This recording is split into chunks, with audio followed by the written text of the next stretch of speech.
Hey guys, welcome back to the podcast. I'm Amanda. I'm Laura. And I'm Kendra. And today we are going to talk about the second principle from Byron Katie's book, Loving What Is. The first principle that we discussed from her book was minding your business, which is very important. But today we're going to talk about meeting the mind with understanding. So imagine you're driving home from a long shift and the thought hits you like a punch. I didn't do enough for that patient. Your stomach drops. You start replaying everything. You're ruminating. Hopefully I'm not the only person on the planet out there that does this. So today we're going to talk about the mind's tendency to tell painful stories and what happens when we stop believing everything that it tells you. So Byron Katie calls this meeting your thoughts with understanding, and it's a game changer. And I'm just going to read you a couple paragraphs because it's really kind of a big concept and it's going to be hard to explain it better than she does. But here's what she says. A thought is harmless until we believe it. It's not our thoughts, but the attachment to our thoughts that causes suffering. Attaching to a thought means believing it's true without inquiring. A belief is a thought that we've been attaching to, often for years. Most people think they are what their thoughts tell them they are. One day, I noticed that I wasn't breathing, I was being breathed. Then, I also noticed, to my amazement, that I wasn't thinking, that I was actually being thought, and that thinking isn't personal. Do you wake up in the morning and say to yourself, I think I won't think today? It's too late, you're already thinking. Thoughts just appear. They come out of nothing and go back to nothing, like clouds moving across an empty sky. They come to pass, not to stay. There's no harm in them until we attach to them as if they were true. No one has been able to control his or her thinking, although people may tell the story of how they have. I don't let go of my thoughts, I meet them with understanding. Then they let go of me. Thoughts are like the breeze or the leaves on the trees or the raindrops falling. They appear like that, and through inquiry we can make friends with them. Would you argue with a raindrop? Raindrops aren't personal, and neither are thoughts. Once a painful concept is met with understanding, the next time it appears, you may find it interesting.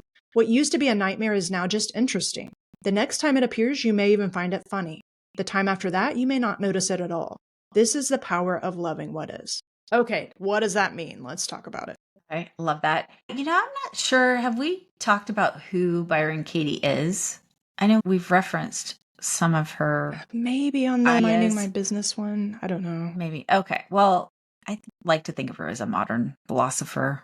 And she went through some tough midlife stuff and had what she called an epiphany, where she realized all these things about thoughts and about, our lack of actual control and what creates suffering for us. So she's a very cool person, and we find her ideas super, super helpful.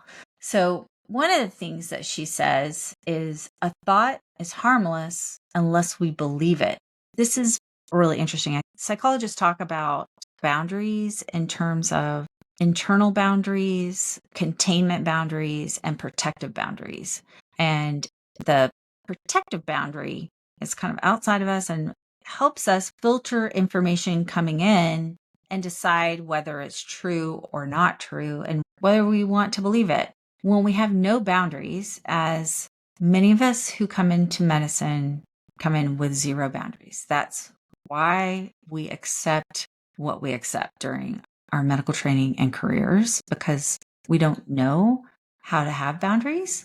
And so what happens is anything that someone says to us that is negative or may or may not be true, we allow it to affect us. And we don't have to do that. And same with our thoughts. Oh man, we beat ourselves up with our thoughts all the time. Worse than any patient, for sure. Worse. Oh, so bad.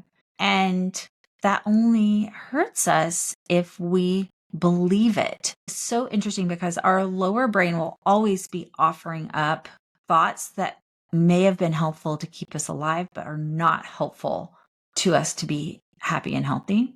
Things like, oh, you're just not good enough. You should not try to do that hard thing. You should stay home and sit on the couch and eat some Cheetos. You definitely should not try to ask for a raise or try to get a new job or do anything that involves risk.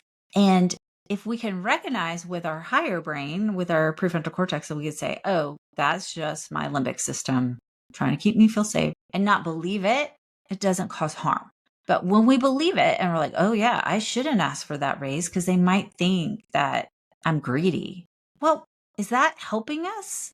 No, it's harming us. So when we believe thoughts that are not helpful and we think thoughts are facts when they are not facts, that's going to harm us. So she's not telling us to stop thinking. She's saying you can question the thoughts that are harming you. And we would invite, that's a good thing to do. We'd say, that's a good thing to do, is to look at our thoughts and decide if we really want to believe them or not. We can notice thoughts and we can meet them with understanding. It makes sense that my lower brain wants me to stay at home and not have any risk. It makes sense. That part of my brain kept me alive, kept our species alive for millennia. That's what it does. And its job is to do that. It's the threat detection system.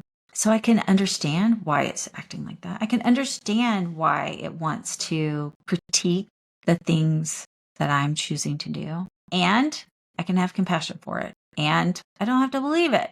She says, I don't let go of my thoughts. I meet them with understanding, and then they let go of me. So here's an example. Take the thought, I should have done more. That's not just a passing comment. It creates guilt, stress, and shame. Reference back to our podcast on should. But what if instead of believing it, you paused and got curious? What if it's just a mental reflex, which it is, and it's not the truth? And we're good at it. We're so good at it. That part of our brain is so good. It kept us so alive until now. And it can be so destructive if we believe everything it says. So here's some examples. So as doctors, as physicians, we're especially vulnerable. We embrace perfectionism like it is the most virtuous characteristic we could have. Because of that perfectionism, we all have imposter syndrome, chronic self-criticism. While it has a role in motivating us, maybe not for the right reasons. We're like, well, I got to where I am because I'm so demanding of myself. But really, all of that being baked into our systems is a recipe for burnout and sadness and dissatisfaction with life. Those patterns start with unexamined thoughts, and it makes complete sense that we don't examine them. A lot of times it's what we grew up in. This is the water that we swim in, especially during training. Everyone talks like this out loud, not just in their brains. And so how could you even think any differently? And when we have an awareness that, yeah, in fact, our thoughts are not facts, our thoughts are not 100% true, and also sometimes they are harming us, then we get the opportunity to look at them and be like, I'm not so sure about that, brain. So the next part about this is talking about metacognition.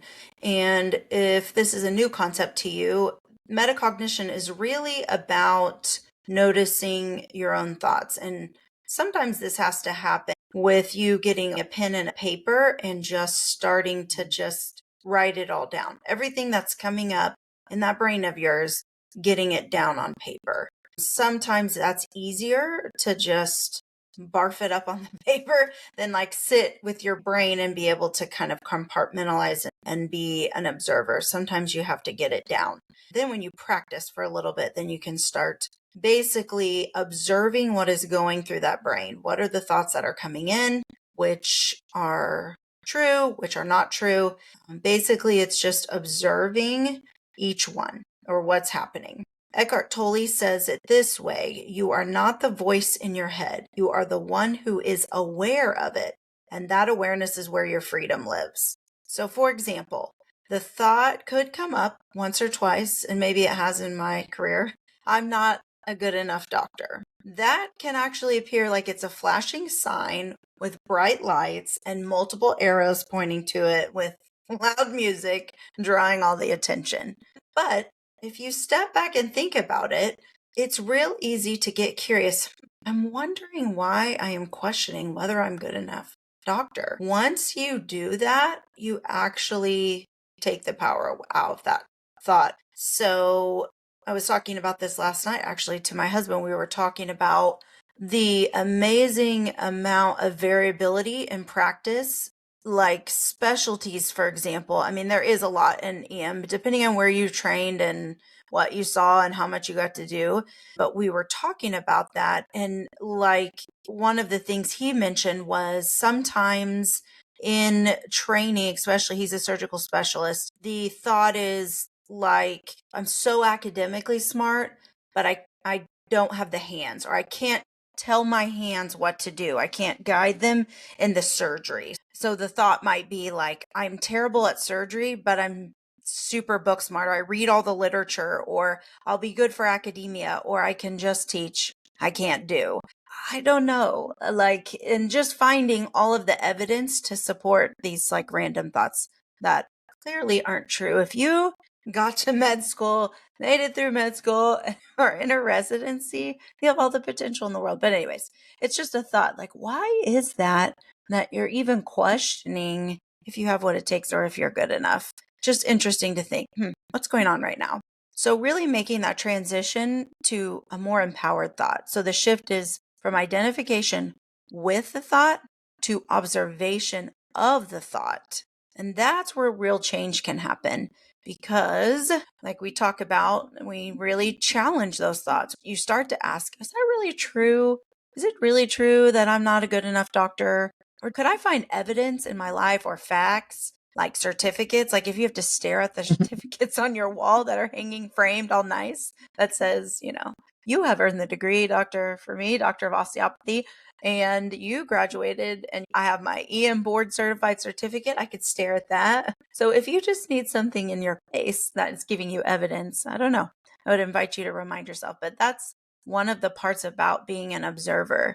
Most of the time you can find what you're looking for. If you truly want to prove to yourself that you're not a good enough doctor, trust me, there's plenty of evidence. But I would challenge that. And I would say there's probably some facts of your life that actually bode for the other. Yeah. So kind of the motivation behind this episode, well, one is just because Byron Katie's principles are fascinating to at least discuss and consider. But the other one is we had a client who's having a really hard time separating from her inner critic and not believing everything that her inner critic says. And she's kind of like, I know objectively that it's not true, but I can't distance myself from it. And that really is a practice to start. Most people have never even gotten this far where they've observed their thoughts. So please don't judge yourself negatively. If this is a new practice for you, it is a practice though. Probably at one time was right-brained. I've had that beat out of me and mostly left-brained now, but I like to think of it like with metaphors or like an image. And one client said it beautifully, like, it's as if you pause the movie, and then you're the narrator of like what's going on. That helps me visualize what we're trying to explain. That's metacognition, observing what's happening to all the characters. Your body happens to be one of the characters. Another way I like to imagine it is, we'll find out in the afterlife if this is true or not, but I like to think your soul enters a body. Well, the body comes with the brain also. And so it's going to offer up all kinds of crazy stuff because you have a human brain. But you're the driver of that. Once you realize that you're in an avatar almost, then you can start using what's serving you in a much better way than attaching to every single crazy thing that your brain offers up. Your brain's a sack of like fat and electricity and neuronic connections, right? But that helps me visualize like, oh, I'm the driver of this. Yeah. I had a thought come that it's like you think you're on a roller coaster. Like you think you don't have any control over what your brain is doing.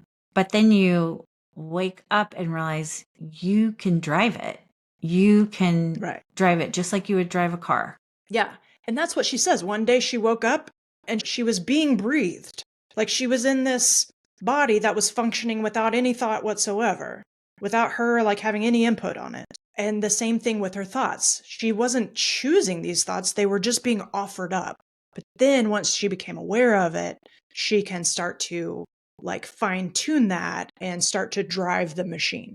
So I like both of those. Think of it however you want to, but this is a big concept to start to grapple with. So I need illustrations. My brain can understand it better with illustrations.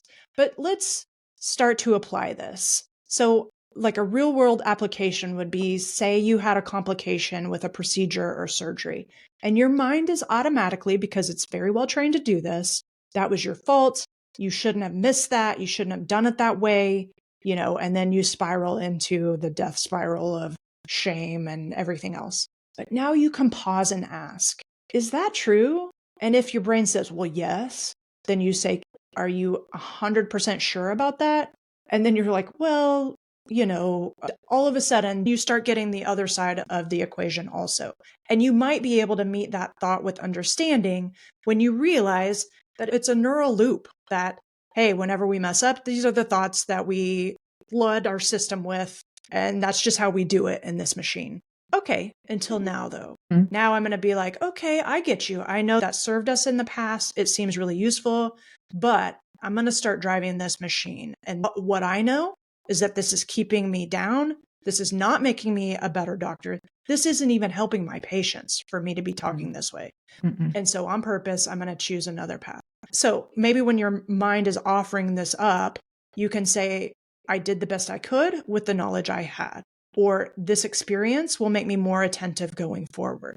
That is a much more useful assessment of whatever it was that just happened. And to clarify, this is not toxic positivity. That is lying to yourself. This is radical honesty. The thought really is just a thought. Your mind is chatty and can sometimes be incredibly dramatic. And that doesn't mean that it's right. So to recap, your thoughts are not the boss of you. They're just suggestions. What Byron Katie teaches and what neuroscience confirms is that awareness creates space, and in that space, you get to choose. And we talk about this a lot. This is that choosing to question the automatic negative thoughts and start to rebuild, starting with maybe a little dirt road and that new 5-lane superhighway that becomes your default. So on your next drive home, if your mind throws a dagger, pause, notice it, name it, don't wrestle with it, just watch. You might find, as Katie says, it lets go of you. So if any of this has helped you, if you have identified with any of these daggers on the way home, know that, like we said before, awareness is key. Can I add one more thing before we close? You may even decide that the thought is true, but then you go one step further. And is this helping or serving any purpose in my life? And who would I be if I couldn't think this thought again? That's ultimately, if you're driving the machine, it's like, sure, it's true. And it gets me nowhere. That's like the next step after that. Boom. That's like the $10,000 level.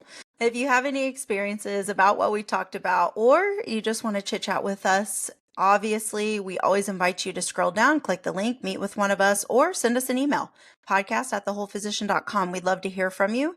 And we'd also love for you to check out our new free video, How to Crush Physician Burnout for Good Without Cutting Back Hours, Quitting Medicine, or Sucking It Up in Silence. So scroll down in the show notes, click those links, and check us out today. Until next time, you are whole, you are a gift to medicine, and the work you do matters.